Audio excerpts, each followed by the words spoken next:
Isaías 41, 6.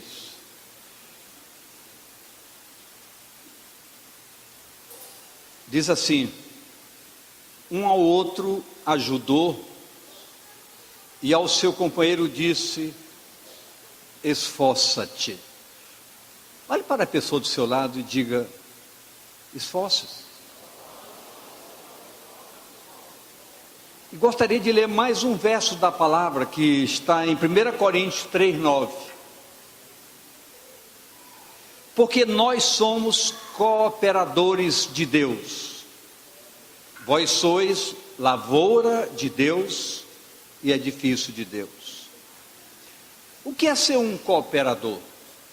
A palavra usa dois fundamentos bem claros que nos mostra como esse chamamento pode nos alcançar em plenitude.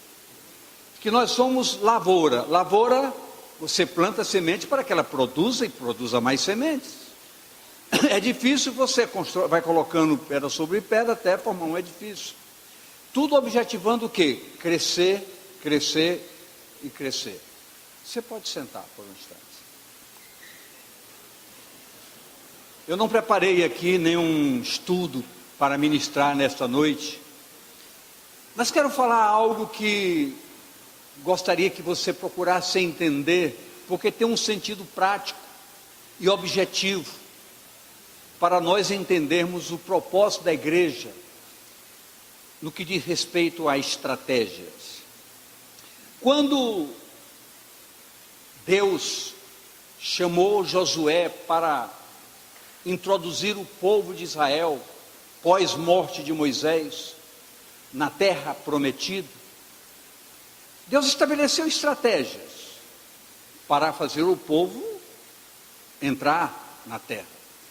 Passado dois obstáculos, que foi o Mar Vermelho que se abriu para que o povo passasse, o segundo obstáculo, o Rio Jordão, que se abriu para que o povo passasse, chegaram então nas muralhas de Jericó.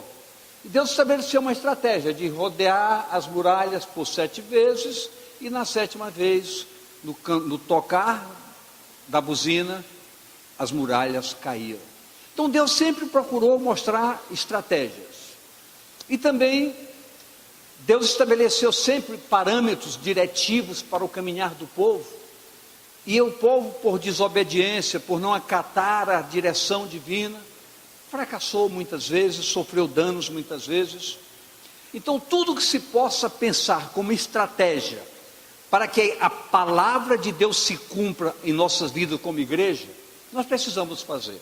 Quando a Bíblia diz um ao outro ajudou, está mostrando que todos nós em conjunto precisamos nos ajudar um ao outro.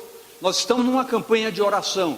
Essa oração é para quê? Eu oro por mim? Não, eu oro por toda a igreja ora por toda a igreja, para que a igreja possa alcançar os patamares tão desejados que está no coração de Deus, conquistar vidas para o reino eterno.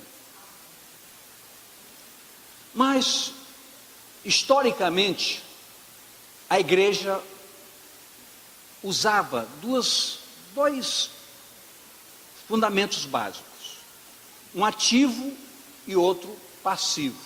Ou seja, um pastor pregando e um grupo de pessoas ouvindo. Terminava, ia para casa, acabou. E a igreja sofreu muitos fracassos, muitos danos por falta dessa ausência de uma estratégia para que todos entendessem que a reprodução de uma igreja é através da ação cooperadora dos seus componentes. Num rebanho, tem um pastor que cuida desse rebanho, mas esse rebanho se multiplica através do próprio rebanho. Então, quando nós buscamos as estratégias de células, de discipulados, de treinamentos, eu posso mergulhar com mais intensidade entendendo que a igreja é uma composição de famílias. Então nós temos hoje muita tranquilidade em dizer que nós temos todos os aparatos necessários para que a família se estabeleça de maneira correta. Nós temos treinamentos, cursos específicos, cursos para noivo, cursos para a família de um modo geral, orientação sobre o tratamento financeiro na família. A gente procura construir todos os aparatos necessários para que todos se possam sentir sustentados e ajudados, para que o cotidiano de cada um não sofra dano e a igreja seja um elemento de fortalecer toda a base de sustentação da família. Temos os encontros, os reencontros, temos os treinamentos da EFAO, que objetiva trabalhar na formação de um caráter de liderança. Com que propósito? Como estratégia para que a igreja se autossustente numa ajuda mútua, numa cooperação mútua, para que todos se sintam úteis, cooperadores efetivos, se enquadrando na palavra como deve se enquadrar, cooperadores na causa do Evangelho. Mas o que a gente percebe é que existem algumas resistências. Por exemplo, quem aqui não está em célula, me dê um sinal. Quem não está, você vê, quem não está em nenhuma célula, temos alguns braços levantando. Quem está em célula? A grande maioria. Por quê? Porque a igreja está entendendo que essa é a forma de você se sentir útil. Por quê?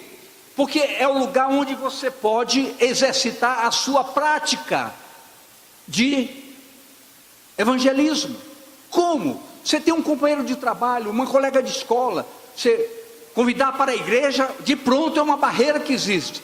Mas se você convida para uma reunião em casa, essa pessoa vai. E essa pessoa indo para a sua célula, é uma forma de você se sentir um ganhador de almas, um pregador do Evangelho, porque lá na célula todos vão compartilhar, todos vão poder discutir, todos vão poder participar. É uma interação com a participação de todos. É assim que a célula deve funcionar. Se não estiver sendo assim, procure consertar, porque a célula não é um falando e os outros ouvindo, é um compartilhar do assunto que nós preparamos de antemão, lhe fornecemos para que todos compartilhem. E a partir daí, as pessoas que estão visitando precisam ser honradas, ser referendadas. Você ora por elas, você tem a oportunidade de fazer um trabalho dinâmico que a igreja não pode fazer quando as pessoas ainda não estão integradas no hall de membro, como membro da igreja, de maneira consciente. Mas é uma forma de você ser um ajudador, um cooperador na causa do Evangelho. Então nessa célula, aí começa todo um processo, onde vamos chegar até no discipulado. Uma pessoa que chega toda arrebentada. Eu estava vendo um vídeo agora há poucos instantes, um pequeno vídeo que a gente vai passar aqui, de um cachorrinho abandonado. Não tem condição de colocar aqui. Um cachorrinho abandonado, que ele estava tão assustado que ele estava tremendo. Alguém abandonou esse cachorrinho, e alguém se aproximou daquele cachorrinho que queria morder, e essa pessoa foi com muito carinho, se aproximando, colocou um paninho, até como colocou a mão na cabeça. Dentro de 3 meses, o cachorrinho já estava na casa dele, todo feliz.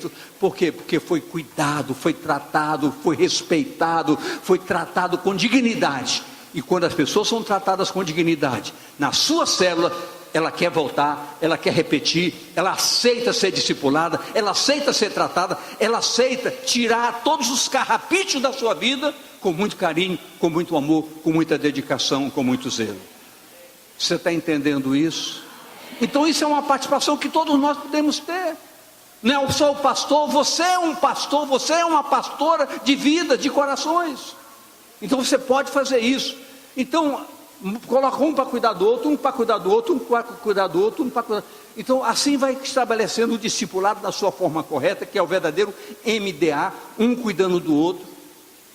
Então é a forma de você estabelecer todo um patamar e entender que todos nós somos cooperadores, somos chamados a sermos cooperadores na causa do Evangelho.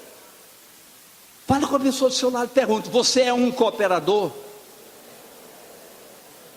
Então isso é importante você entender, que você de hoje em diante pode entender. Pare com qualquer dificuldade. Se você tem dificuldade de ceder a sua casa, vá na casa do vizinho, não importa, mas participe de uma célula, se integre. Queridos, Deus tem normas, tem estratégias. Davi sofreu muito por causa, pastor Marcelo, Davi sofreu por falta de não pensar radicalmente nas estratégias divinas, quando Deus diz: Todo transportado do tabernáculo tem que ser através dos levitas. Davi quis transportar num carro de boi, morreu um sacerdote por causa disso. Então nós não queremos que você faça a obra em carros de boi, nós queremos que você seja um levita, um transportador da arca, capaz de ser um cooperador na causa do evangelho. Então quero que você diga para você mesmo: eu preciso ser um cooperador. A palavra está dizendo que um a outro ajudou. Então essa é uma forma de você ajudar alguém a ser salvo. Quem aqui é feliz por ser salvo? Quem aqui está feliz que lá fora muitas pessoas não estão salvas? Ninguém está feliz. Então vamos tentar cooperar. Uma das formas é você fazendo a sua parte. Pastor, mas eu não posso ganhar Belém toda. Mas ganhe o seu vizinho, ganhe o seu companheiro de trabalho, o seu companheiro de escola.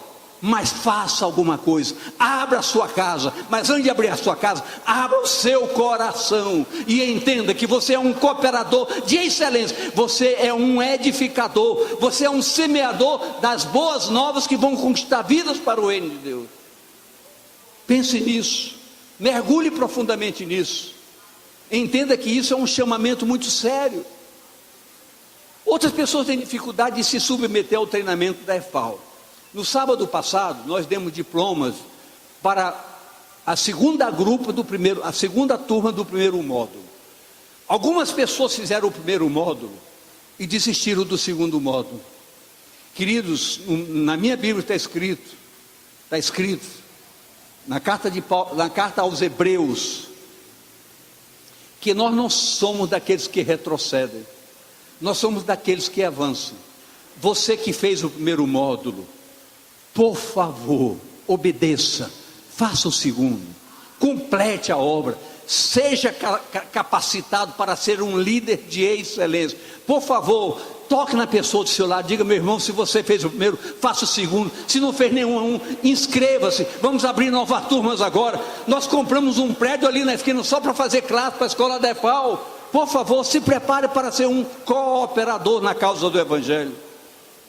Quem está aqui na campanha de oração, os 4 momentos por dia, que nós estamos fazendo até dezembro, quem está participando?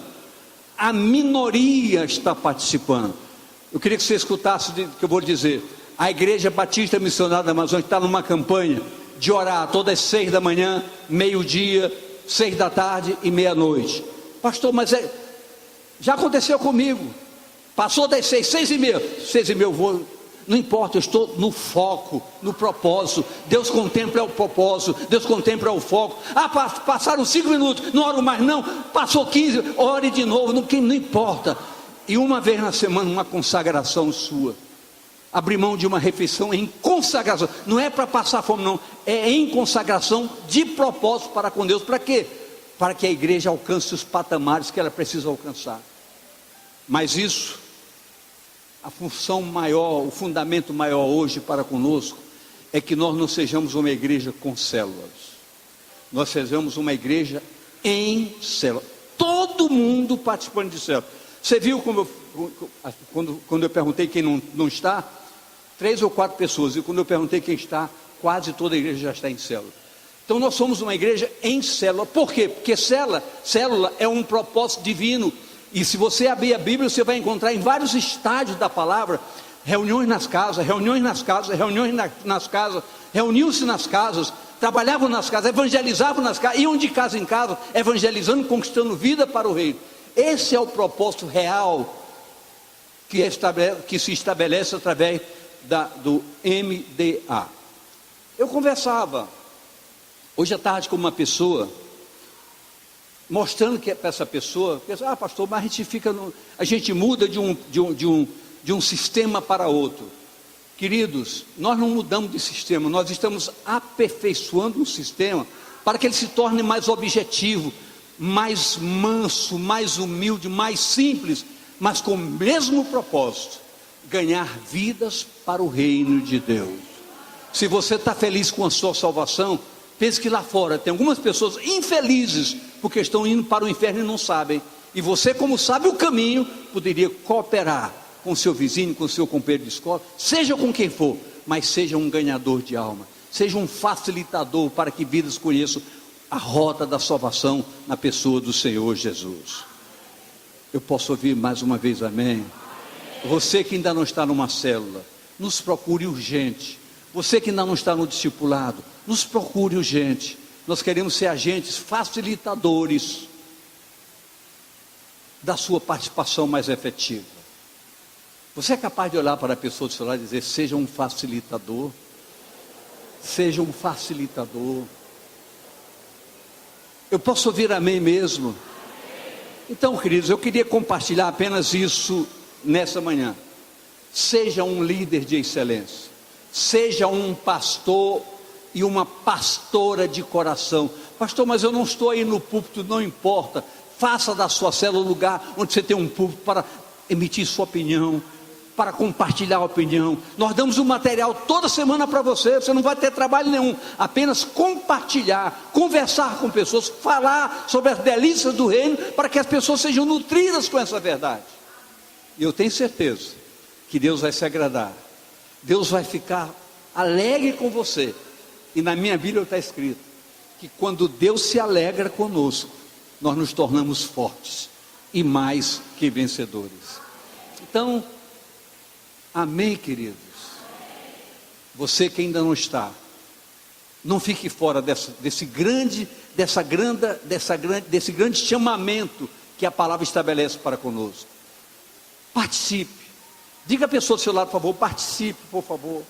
Coopere.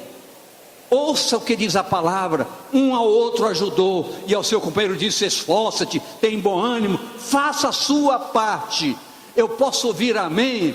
Eu posso ouvir um aplauso para esse Jesus que é responsável por tudo isso? Então vamos ficar de pé agora, por favor.